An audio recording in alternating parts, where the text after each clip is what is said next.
Yeah. So So, my you don't need windows in your living spaces, but it's going to affect the sale price.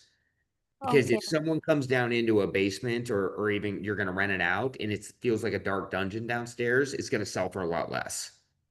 got it. It's going to rent for a lot less. And so I even pay for egress windows to go in areas I don't need egress just to get more light in my basements because it just makes it feel taller, brighter, and more livable. Okay, But okay, you do need egress windows in your bedrooms for sure. okay, got it. Um, yeah, and yeah, so yeah, so and when you make a basement as a, like, let's say an ADU, attached ADU, and there is a separate entry. So what kind of kitchen, like, is it just a electrical stove you will put, or like what would you suggest, or make a smaller kitchen, or shall we, because not everyone will be doing it, but just to increase the rent, like for the basement, what would you Uh, suggest?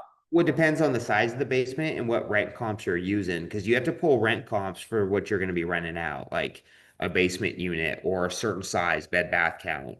And whatever those rent comps have that you're trying to get to, you need to put the same style kitchen in Okay. or make adjustments down because no one's going to pay you the same amount of rent if your kitchen's smaller. But if it's the Mhm. same, they'll probably pay you the same amount of rent. And so we just kind of want to look at what's for rent in the area that's an ADU or even a small condo or shared wall condo. And then go, okay, well, what's the size bathroom? How many bedrooms does it have? And what's the size kitchen? And then you want to make sure that you have the same amenities. Got it, got it. Just another question with respect to the property we own in Redmond. So the thing is, like, is the let's say if this room corporate furnishing doesn't work, and like we are still bleeding on the rental, like maybe 50-60% only our mortgage is covered. In that scenario, I mean, what would you suggest? Like, shall we still wait for the other party to bring in the utilities or the road improvements, or just take some action and maybe increase the rooms, or think about any other path? Because we don't know at this point, and even permitting and everything can take 3 to 4 years in Redmond if person is going with the short plat, right? Yep. So what you want to do is kind of run the math behind that and go, okay, well, how much do I have to put in? Mm, And what is that going to do for me on my increase in like if you have to put in $200,000 to not lose $1,500 a month for 3 years, that might not be a good investment. correct. Yeah. And so you want to go, how much do I have to put in to get me to break even? And is it worth it or not? Did you call that neighbor next door like we talked about? Yeah, so we did not, I mean, I reached out, but I could not get an hold on the direct owner. But there is a construction company who is working on that. I got the number, but what I noticed is, like, I just went into Redmond Project Viewer and there was a pre-app submitted. So pre-app was submitted, but at the same time, no permitting, nothing has been initiated so far. So we don't know what are they gonna take the next decision, but we are suspecting they might go Well, ahead with the. hey, Nikki, don't suspect. Just call, get them on the phone and see if they'll buy your property or if they're Okay, in the utilities. okay. And then one other person I'll call is Murray Franklin because I have a feeling the option of putting a bunch of money in just to break even is not really a good option for you guys. Mm-hmm. And so Okay, what's the other option? The option is to get it sold and off your books. okay. And we want to kind of explore that. Maybe Murray Franklin, because they'll wait and do the permitting, maybe they will pay you enough and give you a large earnest money deposit, and that covers you for a year. And then you're selling and making a little bit of money. Got it. Or you have to kind of like the thing with developments when you buy them, a development site, you guys, when you're buying them as rentals, most of the time you're going to be losing quite a bit of money on those Yeah. because the land is what made the price so high in itself the first time. Mm-hmm. Okay, sure. Thanks for the feedback. We will just Try do to the get a math. hold of that neighbor because the other thing is too, if she's open to sell and she's like, well, I don't know if I'm going to sell, the utilities are paying, maybe Murray Franklin would give you guys both an offer that's really big because they're getting a lot more properties in there. Mm-hmm. got And it. so I think we want to explore that option in corporate housing. Those are the two things that are going to help you with the least amount of money in right now. Okay, sure. But I think if you want to build 80, I mean, you're going to be putting in at least 50 to 100 grand in that property, if not more. Mm-hmm. Okay. And then you also have to worry about, are you on septic or sewer? No, it's on sewer. Okay, so it also sewer. Okay, that's good. Yeah. Um, okay. So we will explore and yeah, think about it. Sure. Thank you. But Nikki, next week, let me know what they say, okay? The buyers. Okay. Be a way to Sure. work this. We're open to Sure. We'll it. Okay. connect. Yeah. I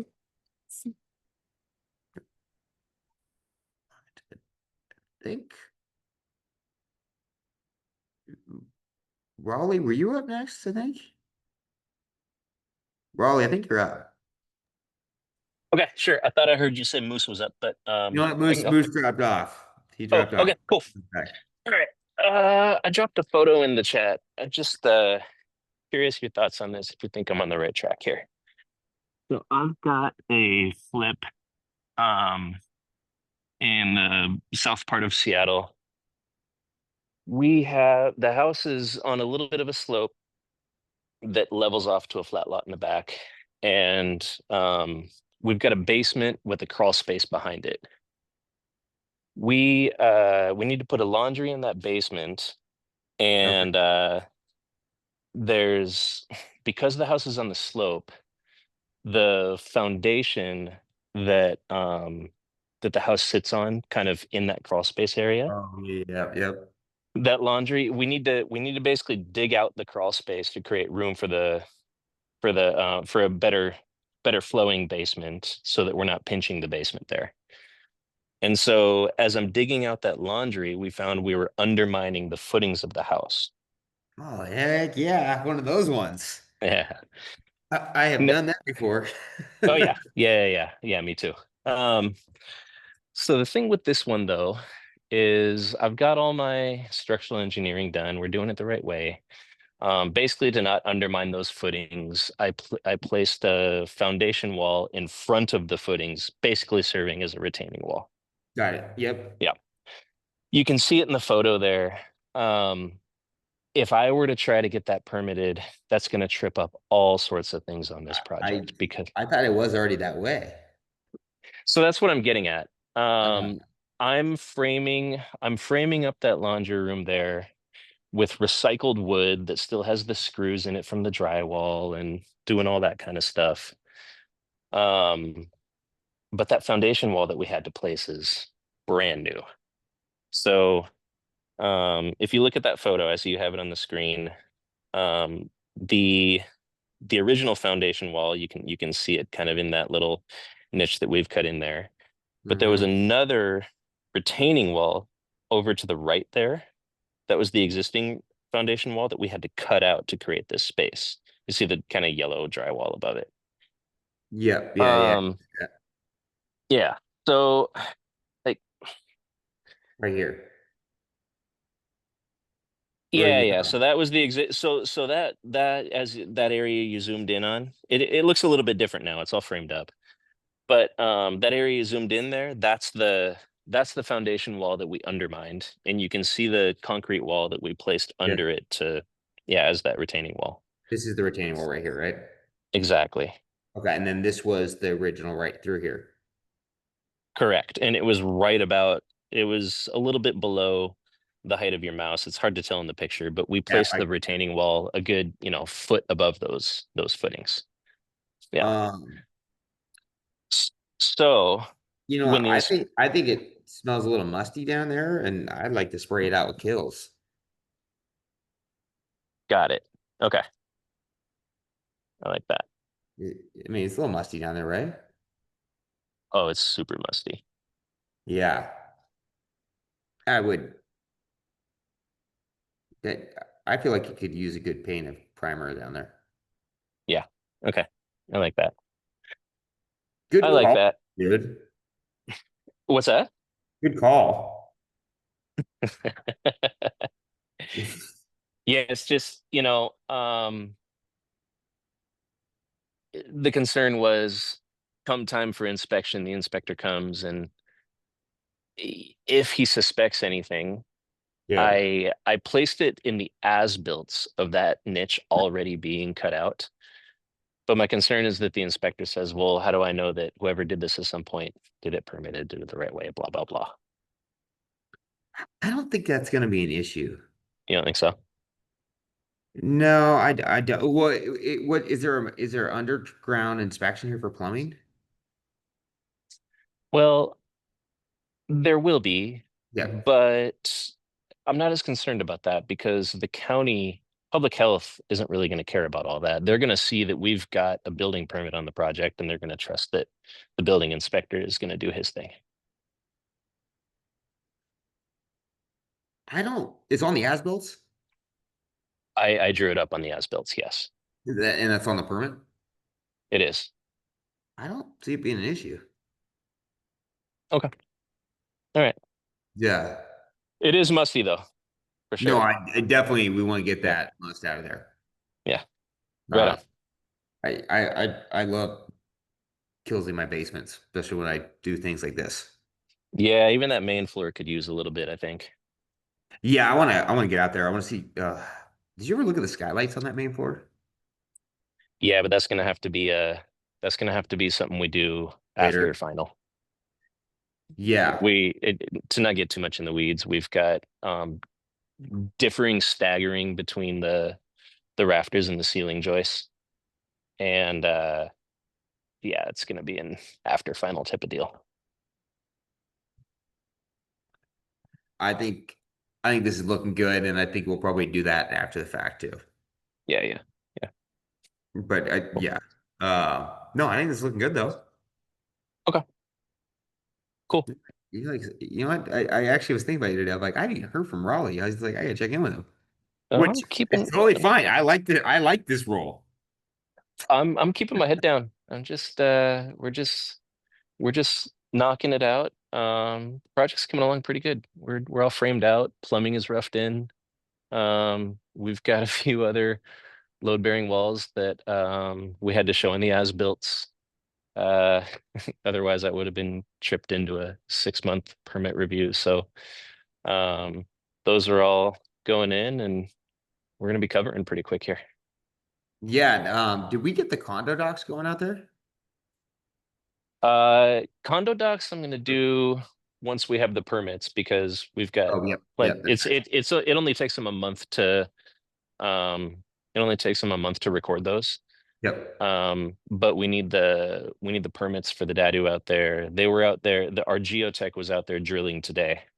So we need his report so that we can submit. Got it. Yeah. Yep. Yep. Oh, Looking cool. at eight Yeah. pin piles between 18 and 30 feet there.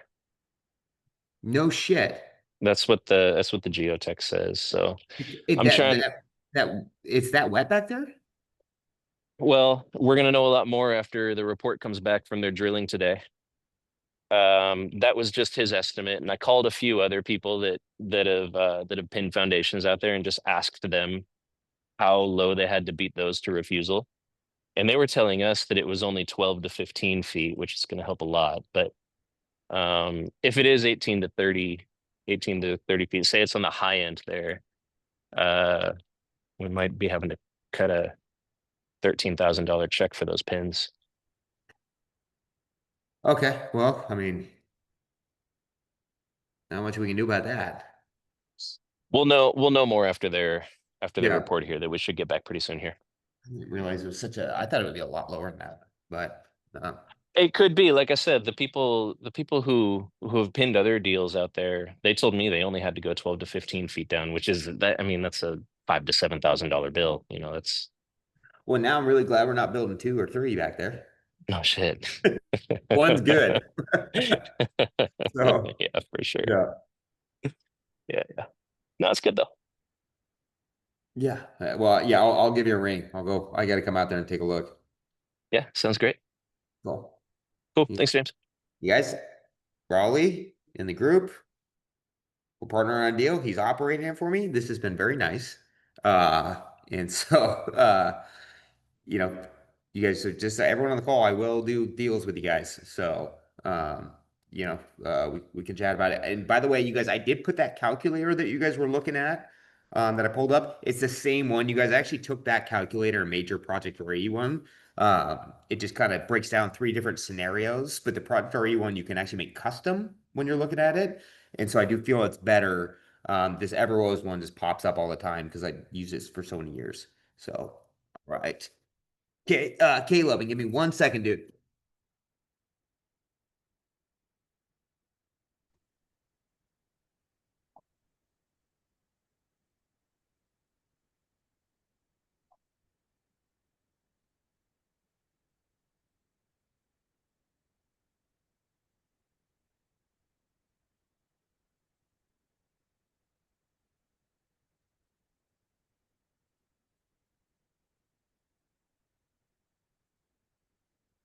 All right, Caleb. What's going on, bud? How's it going? Good. How you doing, dude? Good. Just question. Notary actually just left. Oh For shit, you got deals done, dude. Yep. That's So one question is, I've never done a transaction like that where, like, the most of the paperwork's at Paradise Road. yes, because that was the LLC. Right. Yeah. So, but she was like, "Well, the loan's in that," and I was like, "I don't think the loan. I think the loan went to my LLC." But Oh, yeah. So what you guys, Caleb just bought a deal, and it was on an LLC transfer. And so like sometimes like people like us, even wholesalers or in general, like when we secure a deal, a lot of times we secure it in an LLC because it the sellers don't want to do and or signs, or like a bank won't do that, or if it's like a trustee sale, I can't switch the buyers out. So we actually put it in an LLC that's vacant, and then we transfer all the units to Caleb prior to closing, which doesn't trigger an excise tax. And then it allows you to close in that LLC. And so it's actually really common, especially back with short sales back in the day. That's how we started doing this because it would restart. Um, the thing about that though, Caleb, is that we can actually quit claim that right into your company real quick too, right now, as soon as we close. And it doesn't cost you anything. oh, yeah, I was just not done it before, and so and Nikki hadn't sent over. I hadn't seen the loan docs until she showed up. So I mean, it's not a big deal. Kyle hadn't sent them over or whatever, but I just when I was going through it, I was signing like the my LLC, and then I was like, well, this says this, and then this one said this, and so is that if you transfer that LLC over, is that something I then have to close out, or you guys still have to close that out at the end of the year? The LLC? Well, Yeah. if no business went through the LLC, it just dissolves. You're good. There's nothing to report on it, so you don't need to close it. It can just kind of automatically dissolve because there's also no EIN number for that LLC yet because we Okay. don't establish the EIN until we have the buyer do that, so then they can get the number for their tax purposes. And so if we quit claiming out, it just dissolves. You won't need to do anything on it. It'll automatically Okay. dissolve. I just threw because obviously I didn't know what the EIN. I just threw my social on like the W-9s and the tax form stuff. So There, did you register the EIN? no, I'm saying I didn't put it. I just where it's asked for that, I just put not available. Oh yeah, that's fine And because then then you go online and you register it with the EIN. But we can quit claim that into your LLC because there's the same ownership, right? If it's going right. to Paradise Road, which that you own that, and it's going to your LLC, it can just quit claim over, Okay. and Yeah. there won't be any charge whatsoever on it. Okay. Yeah, I just hadn't Yes, done that, so it was a little. Yeah, you guys, actually, for people on the call, I touch on this a little bit in the wholesaling course. Some scenarios, especially like, for example, let's say I'm buying a property and I write the offer out and I'm working with an estate trustee and they're going, hey, we cannot switch this buyer once this is court approved by that. It has to stay the same entity.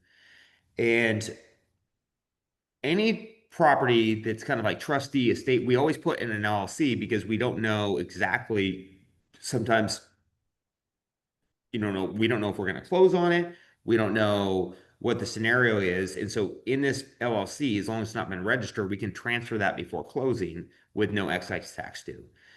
The purpose of that is if I put my own name on it and I'm good to go, and then all of a sudden, let's say I call Caleb and I go, hey, do you want to do this deal 50-50 together? We'll buy it together. I can't add him onto that agreement at that point. If I have the LLC, I can sell him half the units and it doesn't cause any issues. Or if I decide to sell that property to somebody, it would kill my purchase and sale. And so I can just transfer it over because a lot of times it goes through like a court decision or like it just can't be swapped out. And so that's the benefit of the LLC. It makes it a little bit more flexible about how you close. Like we do it in almost every short sale because we don't know when those deals are going to approve, if they get approved, whether or not, and what the price would be. And so it allows us to put a buyer on that and let it sit. And then when it actually goes to closing or ready for close, we can be versatile about transferring those around. Now, if you're ever buying one like Caleb's doing right now, the thing that you want to know, like it's good it doesn't have an EIN number because that means it didn't go get bank debt. It didn't take on any type of debt. And the thing that you want to always ensure is like we will guarantee to Caleb that there's no business or debt associated with this LLC. It's just a vacant one. And so you don't want to buy an LLC that has business that already had gone through it. That's the big thing you don't want to do because then you could take on their tax liability at the end of the year or debts. Yeah. Or if they had done a project in that and something went, I mean, like if they had sold a house in that and the buyers for some whatever reason wanted to come back for something. Right. Yeah, there should be no business. I would never buy an LLC if any business activity had been going through out of it. Gotcha. Unless I wanted the business activity. Right. And so that is important as far as like it just needs to be, and that's a good sign is no EIN, right? There's no tax ID, they can't go get, and so that's why we actually don't register it that way. We allow the buyer to set it up in the right way. Okay. And if you want to keep it, the benefit to having it though, Caleb, is you have an LLC, you can flip that house in that LLC, close it out, and that deal's now isolated off. But you have to do a K-1 and a tax return for that. Yeah. I might actually leave it in there though and do that. I just hadn't, for some reason I thought I guess Kyle just wanted to see my bank account.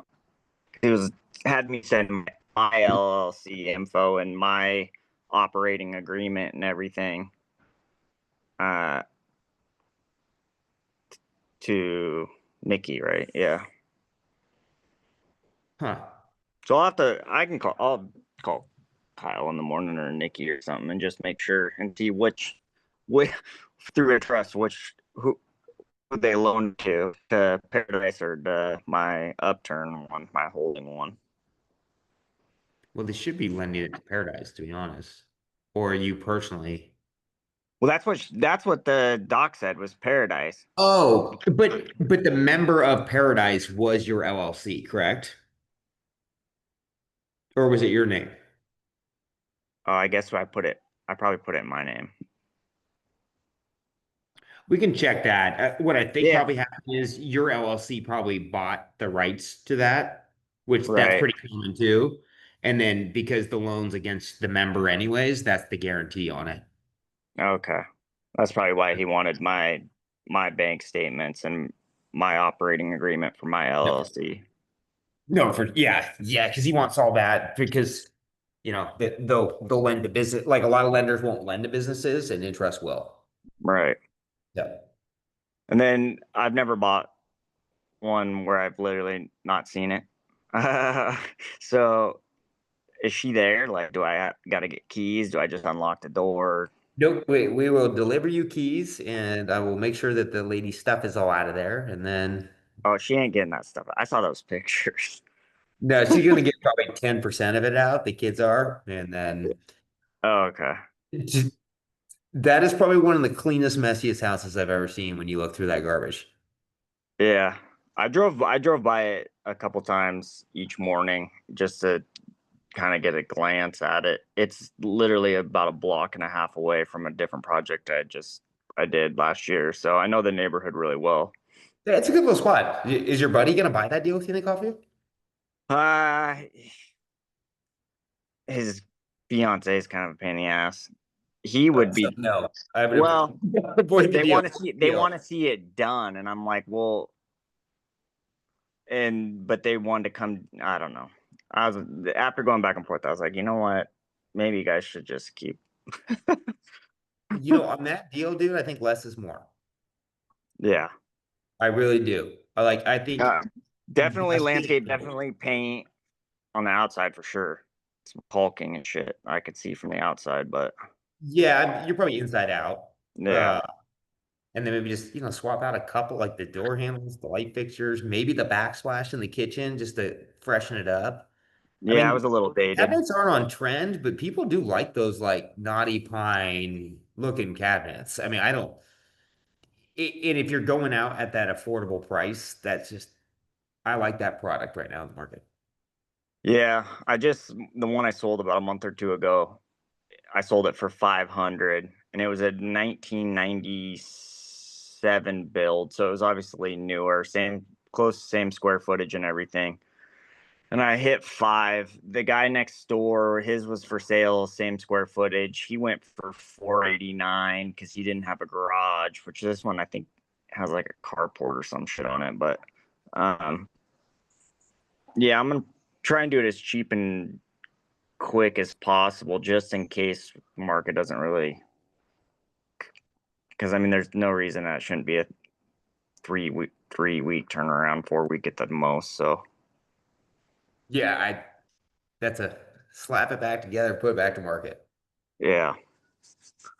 Cool. Well, yeah, I appreciate the phone call on that one because I literally just today listed my other Everett flip. So, and then my Rucker Hill's pending. It closes on the 18th. So I was just gonna go build a deck for my buddy and try and find the next one. And now I got one to start on tomorrow. So As soon as I hear the word Everett, I think of you, man. So I love me some Everett. I don't like living in Everett anymore. I like it out here in the woods, but I like working in Everett. So you know what? Yeah, that's as soon as I was like, oh, Everett, I don't do a lot up there, but yeah, yeah. so I'll take anything up in that area. So Yeah, well, this is one won't be brain damage for either. oh, I know the last few have, so I appreciate it. That's what I thought of you. I was like, okay, it's in your zone, it's not brain damage. This is the right one. I just saw this Rucker Hill one. They extended their inspection period, and then they went round. Some of their demands were a 12-year warranty on the furnace and HVAC system, even though it's brand new. They wanted 3-year warranty on the new plumbing and new electrical, labor and parts from my subs. And I was like, that you don't even get that in new construction. What the hell are you guys talking about? I mean, they're going to be a pain in the ass buyers, but I bought them one of those cheap 2-year warranties from Fidelity, and Yep. Yeah, they went for it. So. yeah, and I think, and I think with those buyers in general, if anything does go a little weird, just go handle it. And then, but they might keep calling you back. So get the release if you ever do go back there to fix it. Yeah, and I mean, like I told them, they already have like 1 year. The furnace already had a 5-year on it. It's brand new from Hisense, like, but they just nightmares. So we got it signed off, and we're closing on the 18th. So And that is what matters. yep. Going to Cool. close. Well, I appreciate it, and I'll check with Kyle and Nikki in the morning. Not a big Yeah, deal, for but sure. I sent the wires out today, and that notary came to my house tonight, so we're good to go. Cool, man. I'm stoked for it. Yeah, appreciate it. Yeah, for sure. Right, we had Pretty. Preeti. Is it listed? Did you fire your broker? Not yet. I actually got Oh. really busy at work and I haven't had a chance to do anything. Well, I think she fired herself on her last phone call, so I would just I want you to Yeah, make sure you she find the kind right of broker. did that, and then yeah, a couple days after that, when I talked to you, she finally sent me the CMA after 2 weeks, and I was like, okay. But she told you she's out of town and she's too busy, right? She keeps saying that, yeah, it took her 2 weeks to send me CMA, so yeah. So yes, I have to call her, but yeah, work just got a little bit crazy. Uh, So yeah, I'm gonna call her at some point in this week and say like, hey, I'm not probably not gonna go with you. Just yeah. Uh, I have another question though. So I talked to you a couple weeks ago about the contractor situation where we removed two line items from the budget. Um, so it was like a $5,200 adjustment to the budget. And I did send an email to the contractor saying, like, hey, this is what we verbally talked about. This is the price adjustment from the estimate. And somehow, I don't know if he considered that as an optional thing, like it wasn't a hard thing for him, because I asked him in between about a few things that changed, like the insulation and stuff. I asked him, I was like, hey, is this an extra price or is this included? He's like, oh, it's included in the budget. But he was considering the budget as the original budget, and I was considering the budget as that $5,200 less budget. And now he's telling me, no, this whole time I've been like, oh, we're still on budget with that original estimate. I'm like, oh, this doesn't help me at this point.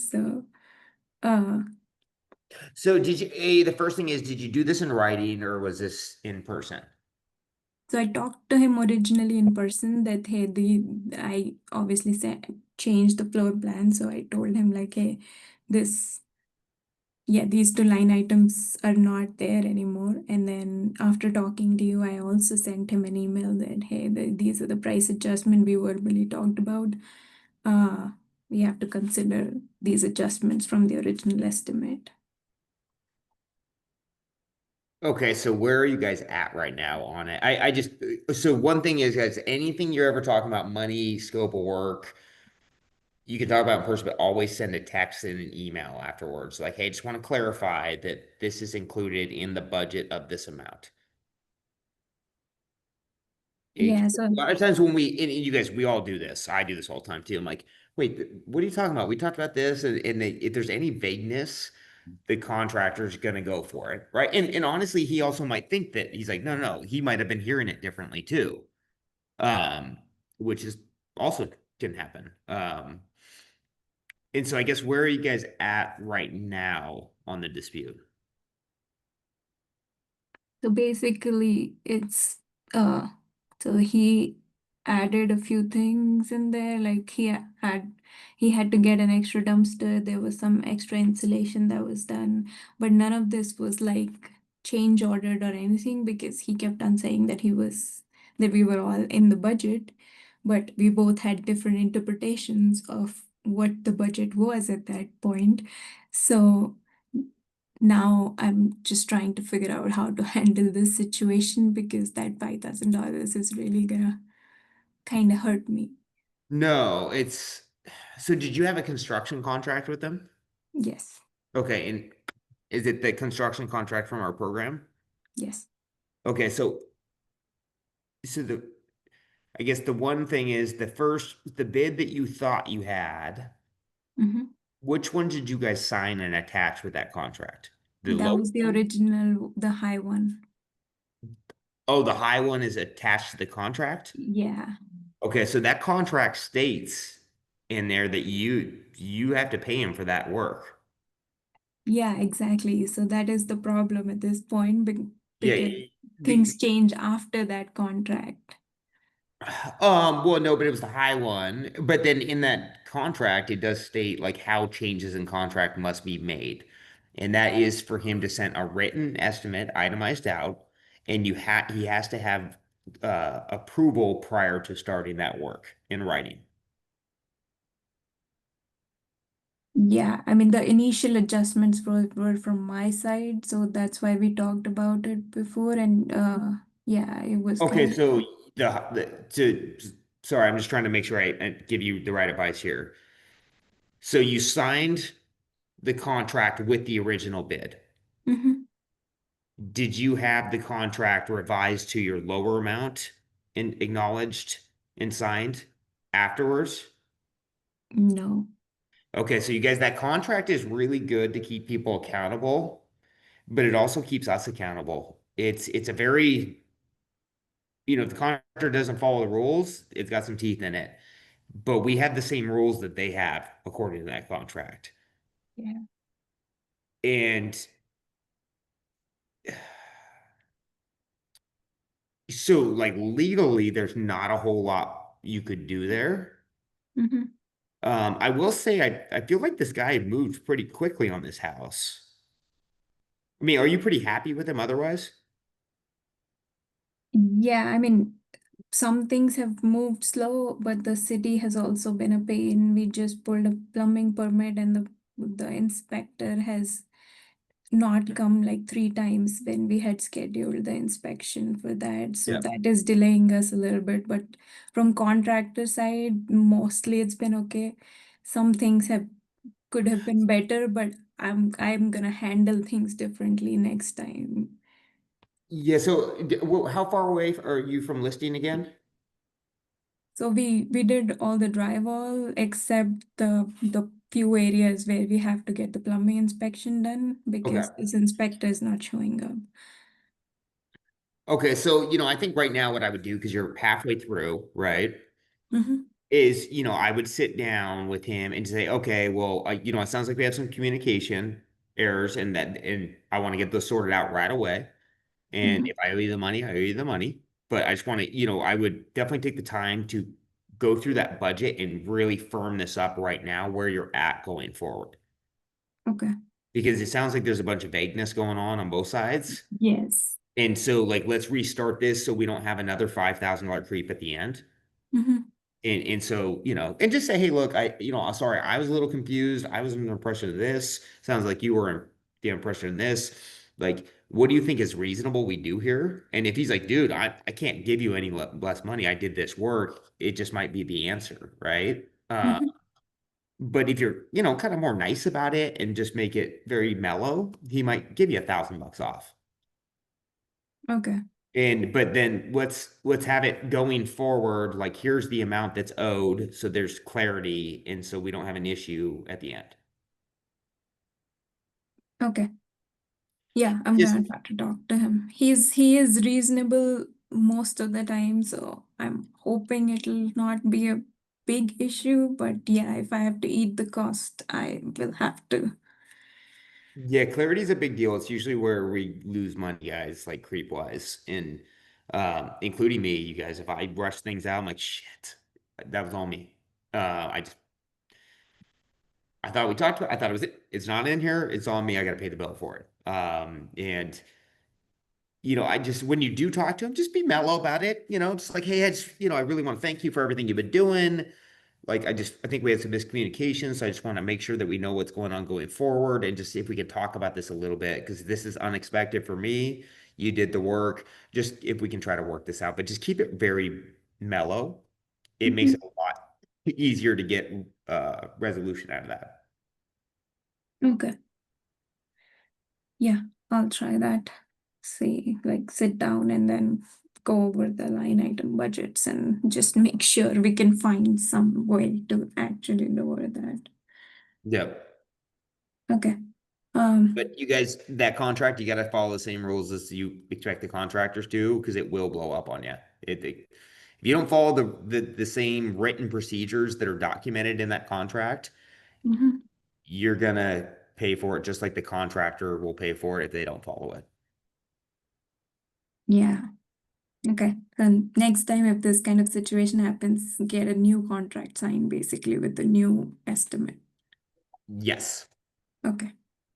Yeah, I can. Or have him send in a revision of quote, just saying, hey, the quote will be this. I'm removing these items and it reduces the price by this.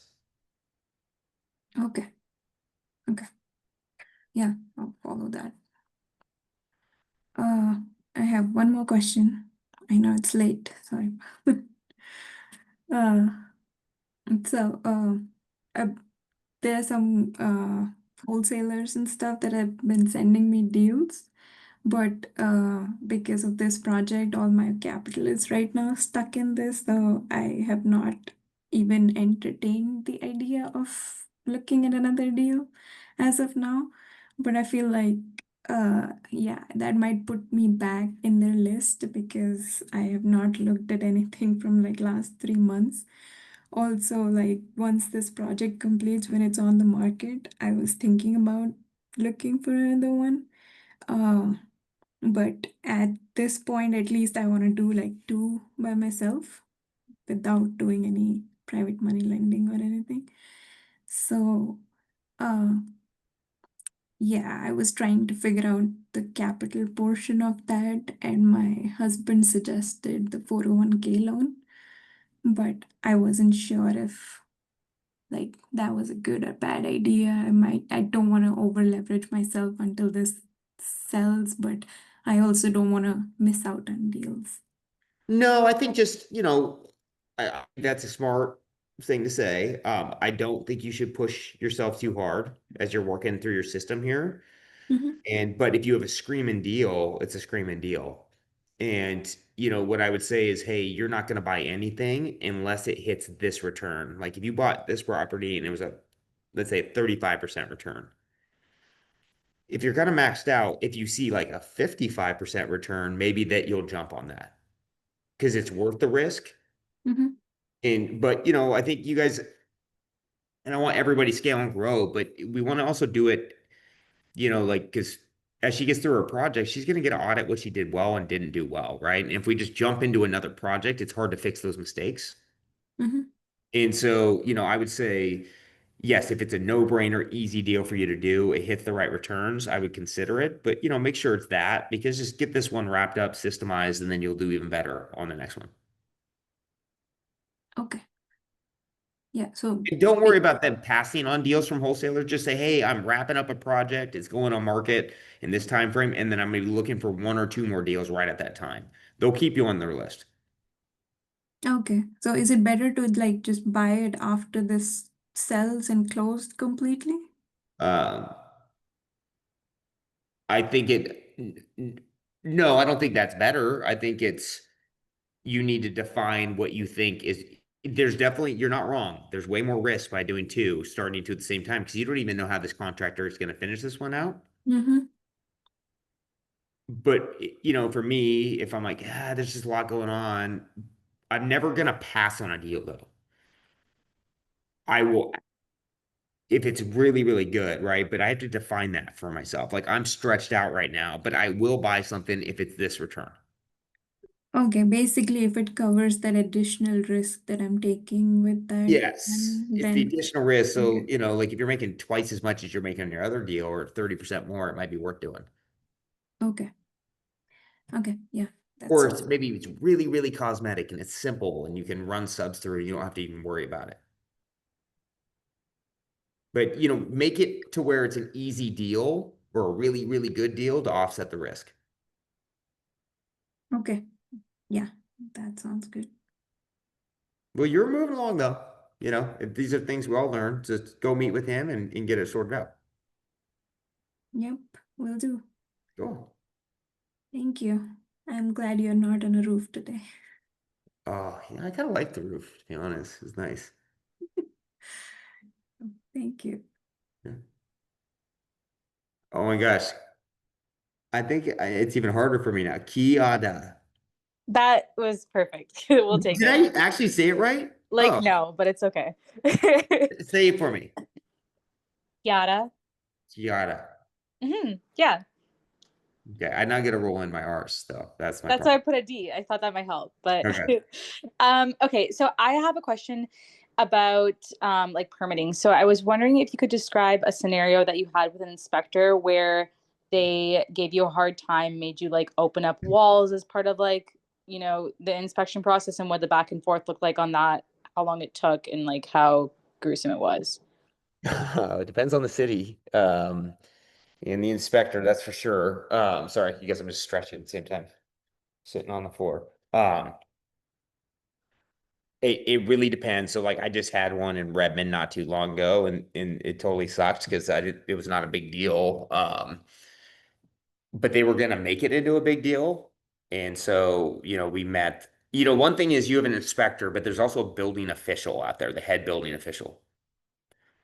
And one thing you can do is if that guy's being very, very difficult or gal's being difficult, you can't ask for their supervisor to come out and meet with you. And sometimes that will help. It really depends on the city and what you did. The only thing I'm worried about for you guys is the previous homeowner did the addition, and that could make it a little bit more complicated because they might want a lot more opened up. And when you have an addition permit issue, they do want to see more. Okay, that makes sense. I guess in terms of asking for the supervisor, I didn't necessarily want to go that route because I'm not sure if we'll get this inspector again in the future because our contractor has actually gotten him on another job, and I don't really Okay. want to bad side any more than we already have. No, I would say I don't just go, I want to talk to your boss because I'm mad. It's also if he's quoting stuff that doesn't make sense for construction. Like we had a building inspector that we're like, he's like, well, you guys need to do this, this, and this, and insulate your slab and all and we're like, dude, the code book does not say this. Like, you're not right here. And he told us we had to make our stairs code, which we didn't touch them, so we didn't need to. And he was kind of digging his heels. That's when we brought the supervisor out, is to discuss things that we knew were not correct. And then that loosened up the scenario. And then actually the supervisor fired the inspector the next week. So it was definitely like a rougher situation. But so what's the guy saying? What's his tone? Is he giving you direct like, hey guys, we need to do A, B, and C before we can move forward? Or is he just kind of like stringing together? He's literally giving us the runaround. Like, he didn't even give us our violation notice until we had our architect submit something. He took 2 months to give us our violation notice, and we haven't heard anything from him since. So our architect is just working on, our architect submitted the new plans based on the violation letter, but like, I don't really know how long this is going to be drawn out based on the fact that we just waited 2 months for a violation letter. But that's the guy in the field. That doesn't have to do with the reviewers typically. Okay. Because you're submitted in. And so that's going to be different than the guy in the field. That's going to be your reviewers in the back. Yeah. One thing I would ask, and they'll probably say no, and there probably isn't one, but I always do like, is there an expedited permit fee I can pay here to get moved forward? There is a rapid review and we already paid it. Oh shit, you guys have that? You're so lucky. Yeah, but it still takes quite a while. You know what though? I would anytime. Yeah, sorry if I'm standing where my back like locked up from sitting on the ground. I'm not trying to be weird. Just pop it a squat. Yeah, it's a. Well, I mean, at that point, that doesn't matter for that guy. He's kind of out of the mix right now. It's really the reviewer and planning department and all that.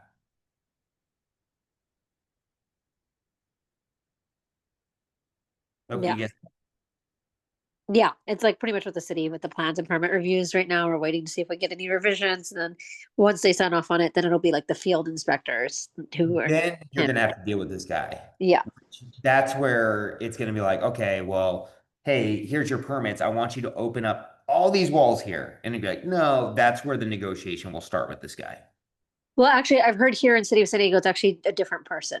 They don't use the same people for the initial violation as they do. Oh, this is just code enforcement? Yeah. Oh, yeah, you'll probably never talk to that person again. Yeah, I know. That's my understanding. Basically, once everything's submitted, now that we have the violation notice, we probably won't be talking to him ever again. Nope. Yeah, he's just the parking ticket guy. Yeah. And so you don't need to worry about this guy anymore because he already gave the only bet you could have maybe not got him to not give you the notice, but he gave it to you, right? So it's you guys are doing all the things you need to do. We knew he was going to give us a notice. Like he'd given us he told us he was going to. The only thing we could have done was maybe try to talk to a supervisor to make it happen faster because he took 2 months to give it to us, and they are supposed to work. There is no firm timeline that they have to abide by, but they're certainly not supposed to take that long. So that was like where I was like, I think we should ask our supervisor at this point because it's been 2 months and we still don't have this damn notice. Yeah. Well, but I mean, at the end of it, does it matter if the notice is because you're still submitted in?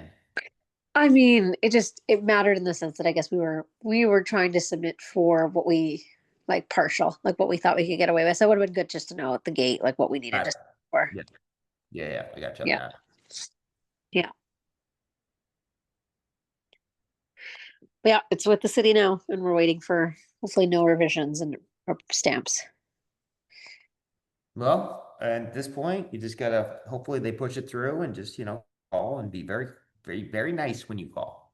Well, actually, so that's a question. Once it's now with the city, does it help to call to say, hey, what's the update? Like, Yeah, you can always ask, say, hey, is there any kind of timeline? But just always be very, very nice. If you right. push on them too hard, they'll push you to the back. Kiara's really good at nice, so we'll have her call. You know what, out of the two, I would definitely send her. I'm tired of being the liar, so count me out. You kill them with kindness. I mean, all you're doing at this point is just asking for updates, status updates, any idea of timeline. Yeah, no, I think, just squeaky wheel and then have your architect check in too. Yeah. But at this point, it's kind of a waiting game, unfortunately. I got a couple of those going on right now. I'm just waiting. So you get permits or a little bit of a cities are that's why you get some Project Flip. I talk a lot about researching the cities before you work in them. Not that this would have changed Nicole or Kiara's, right? Did you hit it? You did. You pretty much did. I don't know if you know how to do a hard R, like rolled I R, don't. but I can't do a hard R, so that's just the roll in the R does not. That's why I didn't do well in Spanish. But it's no matter what they were going to be buying in that city, right? Yeah. And, but you guys, it's good to know. Like even the gentleman that was talking earlier about unincorporated King County, going and permitting trusses in this city, they could take him a year if he does it that way. And so it tells us the strategy we should be doing. So just always you guys talk to the cities, what's the requirements? You're gonna say you need permits on everything, but what's the wait time? What's the submittal? How long does this take? That's more what we're concerned with than do we need it or not. But I guess so how are there any this is actually a question I did have for you. Are there any specific, websites, courses, spaces of to learn sort of that permitting process and learn all the ins and outs of some of this stuff around construction and development, or is it just like calling the city for every one-off question you have? Most cities list their requirements on there. Okay. If you go to the building department in San Diego, I guarantee you they list kind of the requirements on there. Okay. It just reads like gibberish. Well, and that's where you hire an architect, right? Or call an architect in the area. Like you can call an architect in the city and just go, hey, look, I'm looking at buying this project. I would hire you. Hey, can I talk to you a little bit about this process before I get ready to go? Because they know that city well. And so they're definitely the best people to kind of let you know what's going on. Okay. Let's say you wanted to become somewhat of like at least a layman's expert on some of that stuff yourself. Do you think that's worthwhile, or how would you go about that? No, I think it's worthwhile because it tells you how to, a lot of like a lot of what I learned was talking to architects and submitting Okay. permits that way and going, okay, well, you do want to know, like, as we plan a house, it is important that we know, like, what triggers a substantial renovation, which adds 3 months to my permit. And, Right. and that is if I go longer than 14 feet on a span, if I open a wall.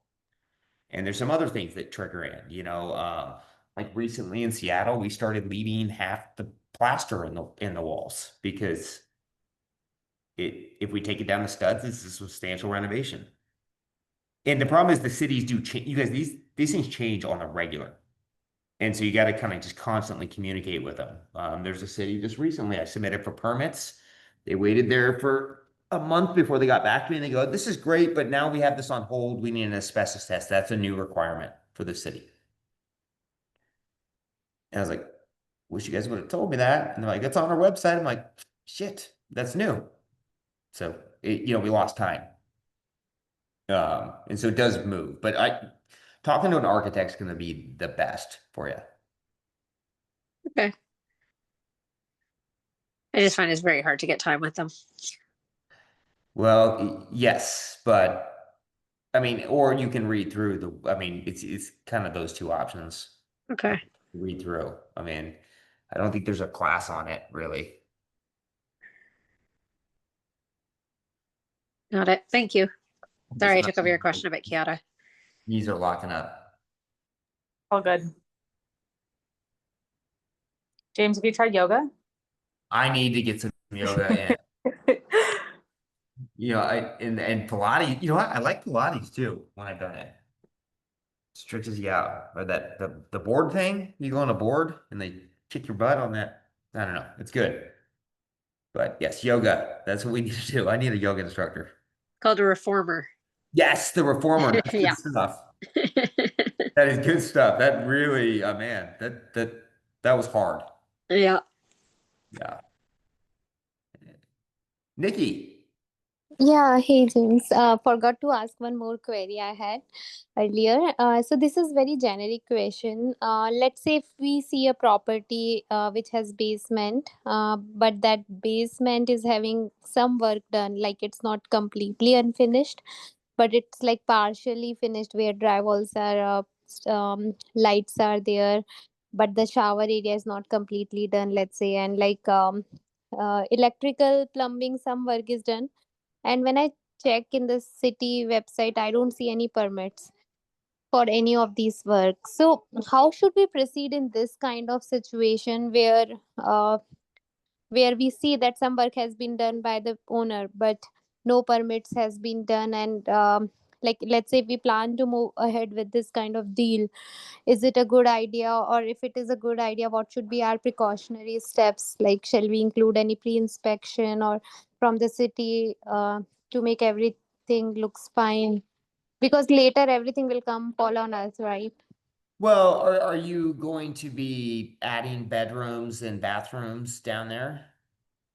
Yeah, so that is like partially finished for just to say, and like bedrooms are there, but like yeah, kitchen would be there as well, like because if there will be a separate entry. So Oh, that's a full permit anyways, so they're gonna make you tear out most of that, and because if you're adding a ADU in the basement, or they're gonna want to have that house in new code, energy code down there. okay. So I would just plan on don't plan on salvaging much down there. Uh, so you mean it's not a good idea to move forward? No, When, you just need to budget correctly for the basement. okay, Just okay. whatever they did, just don't like if I have a kind of a weird partially finished basement anyways, and I got to add heating down there and plumbing, no matter what the homeowner did, it needs to be tore out anyways at that point. Okay.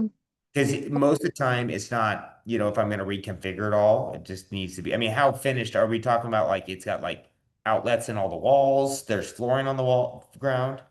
Some electrical, but it's like open outlets and not like finished product at this point. I mean, I don't think the electrician is going to charge you to rewire most of that anyways. Okay, so it will be a good work. Like, I right. would, I would just factor that you're going to do everything and that's the best thing you can do. And for some reason, if you save money, you can keep it, then it's just a bonus add for you. But if it's not on the tax record and you're finishing space, they're going to want to see that get brought up to new code anyways. And then they're probably going to want you to retrofit the building. Okay. Okay. So it will be a pain in terms of like big headache. if Well, it fits. if you're trying to do it for a thrifty number, it's probably not possible for what you're trying to do by adding a kitchen and bathrooms and all those spaces. Yeah, so like make an ADU, for example, so that there will be a separate entry and rent out that space. Yeah, so because to get that permit to add that space, that's going to take some time anyways. And then if that was never finished in the first place, they're going to make you take that whole place up to new code. So just in your budget, I would just budget to taking it all the way down to studs. Okay, It doesn't so really matter if it's there or not because it needs to be torn out regardless. okay, okay, sure, got it. Thank you. Bo, what's up, buddy?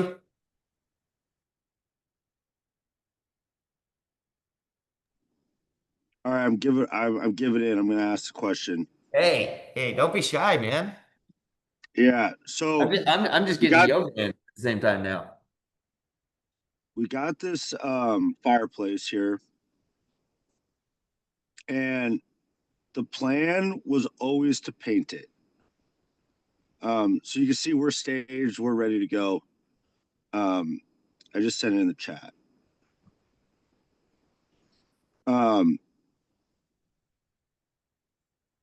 Plan was always to paint it.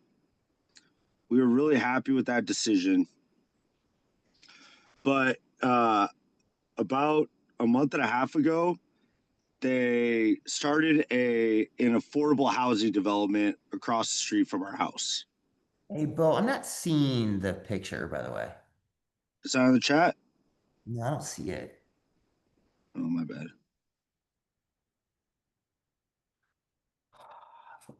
Okay, the affordable housing multi that I just heard. Oh, here we go. There There it is. All right. So ever since they started this development, we're thinking, because we're trying to list for 900,000. Okay. And ever since they started that development, we've just been nitpicking the shit out of this house, right? To try to maximize the value. Yep. And so there's like, I don't know. This is just the final details. We were thinking of tiling it now. Because it's got that hearth at the bottom that if you rip it out, Yep. then you got to patch it back anyways. You already have to patch back some mortar because they had the dowels in there for the tile that was on there previously. You know what I'm saying? Yeah. So either way, there's work being done to it. So I guess what do you think the cost difference is for you on that? The cost difference is probably, I don't know, probably $1,500 more to tile it. Yeah. Okay. $1,500. And then we've had other creep on this job though, right? Like, I mean, with Jeff, Yeah. right? No, I didn't know Jeff. I think we got a misunderstanding there. Jeff wasn't the issue. It was we missed the scope. We didn't go with Jeff. Oh, Jeff. Well, don't go, Jeff. It's too expensive. Yeah, we didn't go with Jeff. Okay. the whole time. Okay. Yeah. Yeah. No. Okay. We used him as a number. Anyways, that's a different story. Yeah. That was just a scope gap. That's what that story was about. But I mean, I'm almost thinking that like spending the $1,500 seems like a better idea to maximize the value in that. I mean, that's your showpiece, right? Yeah, because it's not. Are you spending 1,500? Like, is that the cost in addition to, or is it 1,500 to tile it, but then you're still saving on the paint and the cleanup work too? No, it's $1,500 more. I think it was like $2,000 to tile it, something like that. 17. It's not very much to paint it. It's the grout, patching the grout that's gonna actually be the most expensive.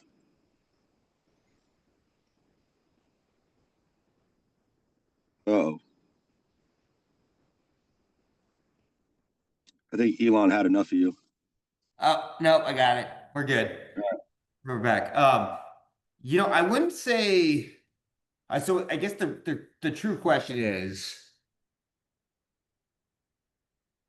do we want to upgrade it to enhance the sellability? And I don't disagree with that, especially this market. I'm actually adding in some tinsel too. But can we do it for cheaper than 1,500? I guess would be my question, and still get a cool design. Yeah. So one thing that we've been doing that we could get I would get quotes on is you can put that plaster over it. And it was, did you see when I was comping that house with and my house was the comp that he had referenced, and he goes, "Oh, is that No. plaster?" I go, "No, we plastered the Oh fire." yeah. So, because I'm looking at this, let me share the screen again. There might be just like, can we do it and upgrade it for a little bit cheaper if we want to do that? Now, I mean, the one thing I will say though, you got a mid-century looking house, right? With your beam, your roof line, and this mid-century stone goes with it. So that's what we staged today. Because we were supposed to list on Thursday. We had to push it out a week. So we staged anyways today. And I was like, fuck, dude, this looks sorry. I was like, man, this looks good. Like I don't hate it now. But what I'm worried about is the details of those dowels in there. Patching back those dowels, you're never gonna have a smooth look in your grout. No, but you're still gonna paint the brick, right?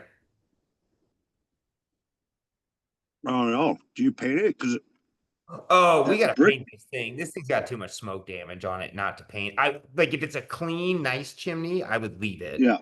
When you got smoke damage on it, we gotta paint this thing. All right.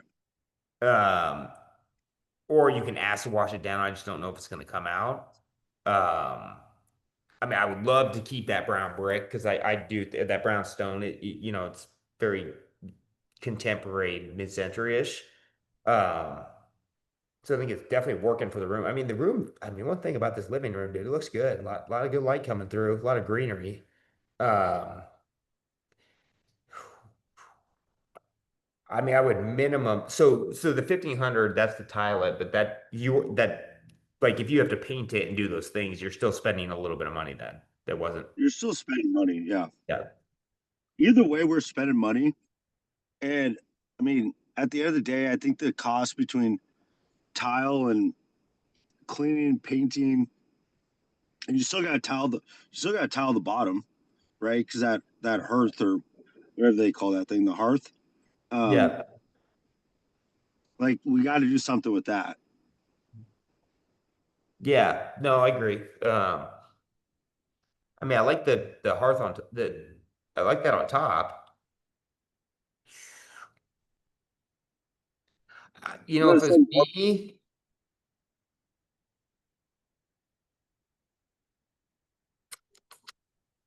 I mean, what's your broker say about? I mean, at 900, that's a fair number up there. So, I mean, Thailand, I don't think it's a bad thing. I would also look into maybe doing that plaster though, and see because that might be a little bit cheaper because they can plaster it straight down. They go right over the top of that. Another thing you could do too, which is kind of a good look, and So this I just sent a photo of what we did downstairs. okay. So we did a black tile at the bottom and painted it black, and it came out pretty slick. That down here. Yeah. Oh no, that's a great looking tile. Next time, Bo, I wouldn't spend money on tiling your basement fireplace though.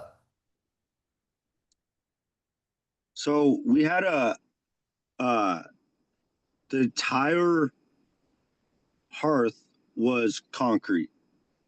It was a brick. Yeah, you could have just ran drywall over it though, and then floated a little mantle above it. Probably would have been a lot less. Really? Okay. It's just, yeah, I think this looks great. I just don't know if that's where I would spend my money on.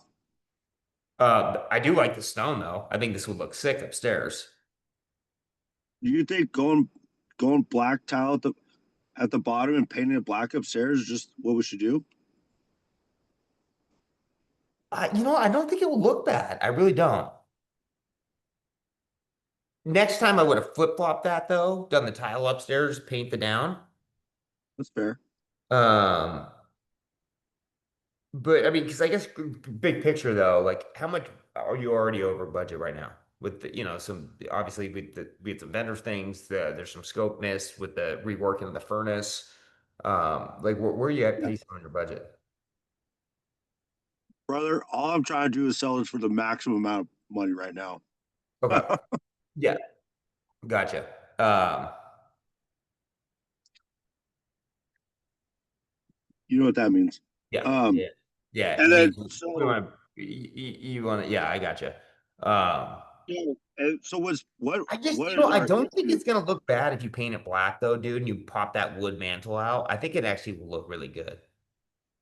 Yeah. And I think you saved it $1,500. I don't know if it's gonna matter on the sale as much because I think it's a clean look anyways. So what do you do with that hearth? Should I tile the hearth? Can you cut it off? A lot of times I cut those off and paint it. Cut it. Oh, I didn't think about cutting it. Yeah, because a lot of times they're like on steel mounts, and we'll just It's kind of in it's because inset. yeah, because I don't like the horse anyways because it just eats up walkway space personally, Yeah. and so I would cut it off and then patch it and just paint that thing black personally. All right. I think you'll be good. I mean, if it's going to cost you a bunch of money to cut it and do all these things, and tiling's a little bit because sometimes tiling's simpler. Um, but I don't think it is. I mean, I'd cut that thing off, paint it black, and I think it will look sharp in here. But do like not a black black. I do like a charcoal black. Not as black as downstairs. No, I do like that stone though. I will say that, dude. All right. I think it looks good. That shit it looks kind of spendy. No. I mean, it was all pretty cheap, and then um our boys that we found to do the tile came in, knocked it out, in and out.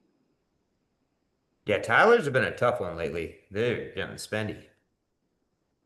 We took your advice on the tilers. Got some young kids, ambitious,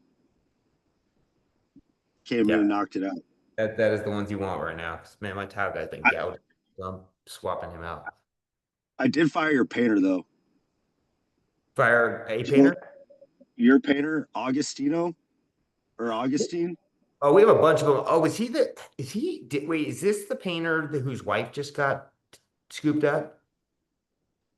I don't. He was maybe 20, 21, 22 years old.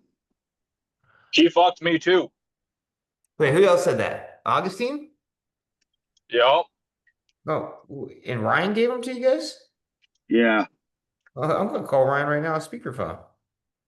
Who's this guy? A He lot of he time- came in and was like, I painted all of James' houses on his show.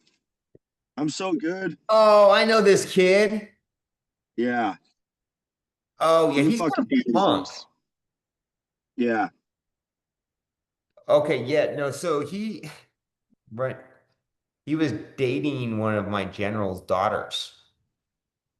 Yes. Yes. Yes. He Hey, told me the Ryan, story. hey, real quick, I got you on speakerphone with our academy. Yeah. What do we got? Is Augustine our contractor's daughter's ex-boyfriend? Oh, is he done? He sounds like he's been screwing up things. In a while. Oh, yeah, let's cross him off. Yeah, he sounds like he's screwed all sorts. All right, that's what I'm gonna do. All right, thanks. Bye. Yeah, I think because Ryan said he was. Yes, the kid's lying. He does not paint all the houses. He painted 2 houses from the show because he was working for the general contractor that bid the paint. So most they're just, but he should have been cheap if he was working inside because the general contractor was making money on our budget paint price and he was painting for him. Oh, yeah, he was cheap. Oh, yeah, he's a little snotty kid if I remember right. Yeah, we fired him a couple weeks ago. And he tried to ask for some more money, and we laughed at him. Like, Yeah, get out of no. here! Don't come back. Yeah, I've actually never hired him direct. He worked for generals that I hired. That's fair. But honestly, that was more fun. I don't know. I kind of like arguing with people, so it was a good end of the project. I know Ryan, if you need a little button-up guy, Ryan has another guy that um has been working out well. I know the guy needs I guess his wife got picked up by ICE. So Oh damn! he's like really trying to pick up some cash. I think he'll knock some things out. So hit Ryan up. I know the guy's looking for work. Does it start with an A? I don't know who that is. I don't know his name. All right. I got two of his guys at my house right now. Okay. Ryan's guys. Yeah. It's we're constantly always trying to find new, name of the game. They work for a while, then they don't. We get rid of them, go find more. Yeah, I ran a couple guys into the ground. So unfortunate, but Well, if they're good, don't run them into the ground. yeah. So All right, and then I sent a photo of the Mary's Place development that's going in across the street, which is what's freaking me out about everything. I honestly, Vlad mentioned this to me, I think yesterday, the day before. I was like, who's Yeah, who's breaking ground on anything right now in apartments? Because most people aren't. And I'm like, that's it. it's No, they are. yeah. I'm meeting Vlad in the morning tomorrow. Out there. So it's a Mary's Place. You know what that is, right? Yes, I've heard of them. And they were already there, and they just tore it down, and it's all city funded. They're the only ones that have money. Yeah, no one's gonna afford to build at this rate at that point. I mean, they're good at burning money, that's for sure. Uh, okay, yeah, I know Vlad said he's gonna go out there. Let me kind of get a read on this, and then we will dig into this a little bit with pricing and just figuring this out. So, I mean, unfortunately, there's not a whole lot we can do about that block corner. But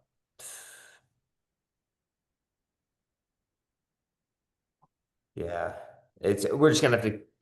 I mean, the one thing about that location, though, there's so many little things like that there, you know? Yeah, I mean, I would say actually this will be better than like the apartment buildings that are around that zone. The apartment buildings are terrible right there. Uh, So I think it's a good selling point.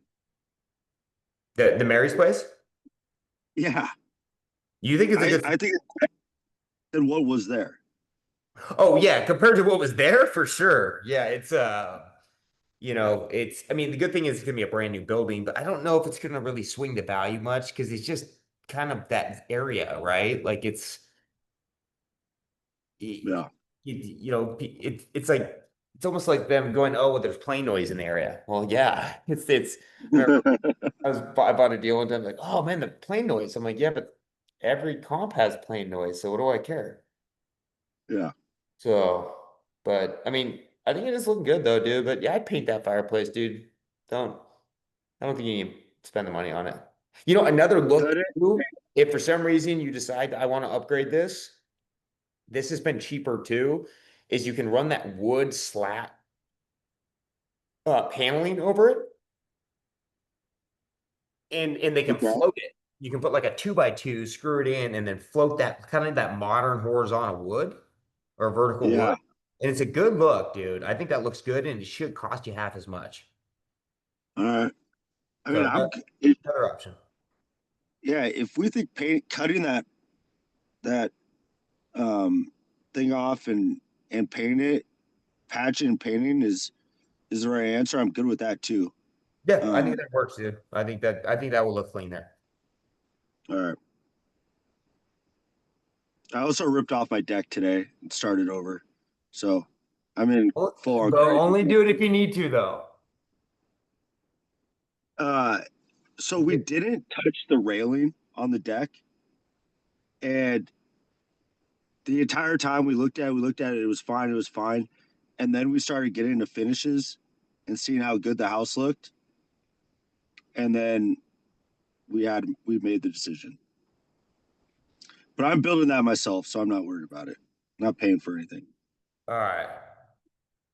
It is a rental though. Doesn't have to be perfect. Yeah. It's because you come from a little higher end construction background, right? Yeah, the whole group does, and we're struggling internally, man. Well, and that's where, let's definitely team up when you're done and go through this because, if that's, and there's nothing wrong with that mindset, but there's markets you want to do that in and markets you don't want to do that in. Yeah. And price points. And so there's a strategy behind that for sure. It's kind of like when I have a new construction uh, builder come in, they're like, yeah, we want to do flips. I'm like, dude, we push them into certain markets because I know they're going to overspend. I know that what that's going to look like. It's going to look a little bit different, but the market can kind of absorb that and pay for that. And so whatever the process is, we just have to find the right zone for that, right? And if you guys are like, we tried this, we are guys that just want this to look this way, then we gotta, and that's okay, right? There's nothing wrong with that. It's just we want to go, okay, if this is the plan, then we got to build the investment plan around your guys' process and how you do that. And that's like I said, that works, right? It's like me and Will, my partner, he does things his way, I do things my way.